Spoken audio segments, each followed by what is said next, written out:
ideologies such as India's Hindutva-driven extremism pose a danger to the entire world. While ভারতের হিন্দুত্ববাদী উগ্রবাদ শুধু দক্ষিণ এশিয়ার জন্য নয়, পুরো বিশ্বের জন্য এক গভীর হুমকি হয়ে উঠেছে। এই উগ্রবাদী মতাদর্শ রাষ্ট্রগুলোর মধ্যে বৈরিতা বাড়াচ্ছে, ধর্মীয় সংখ্যালঘুদের মধ্যে দমনপীড়ন চালাচ্ছে এবং আঞ্চলিক অশান্তি সৃষ্টি করছে।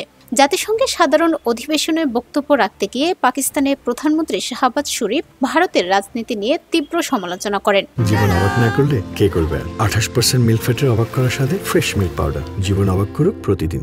জাতিসংঘকে এই বিষয়ে সতর্ক ভূমিকা রাখতে হবে এবং বিশ্ব সম্প্রদায়কে একসঙ্গে কাজ করতে আহ্বানও জানান তিনি। অধিবেশনে শাহবাজ শরীফ আরও বলেন, ভারতের পেহেলগামে হামলা নিয়ে যে উত্তেজনা সৃষ্টি হয়েছে তার প্রেক্ষিতে আমরা 7টি ভারতীয় যুদ্ধ বিমান ধ্বংসস্তূপে পরিণত করেছি।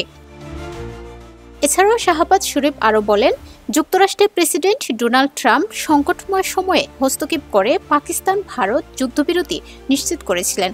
এর কৃতজ্ঞতা স্বরূপ ট্রাম্পকে পাকিস্তান নোবেল শান্তি পুরস্কারের জন্য মনোনয়ন দেয়। একই সঙ্গে মিত্র দেশগুলোর সমর্থনের জন্য কৃতজ্ঞতা প্রকাশ করেন তিনি। এগুলোর পাশাপাশি ইসরায়েল ফিলিস্তিন দ্বন্দ্ব ও পাকিস্তানের বন্যা নিয়েও কথা বলেন শাহবাজ।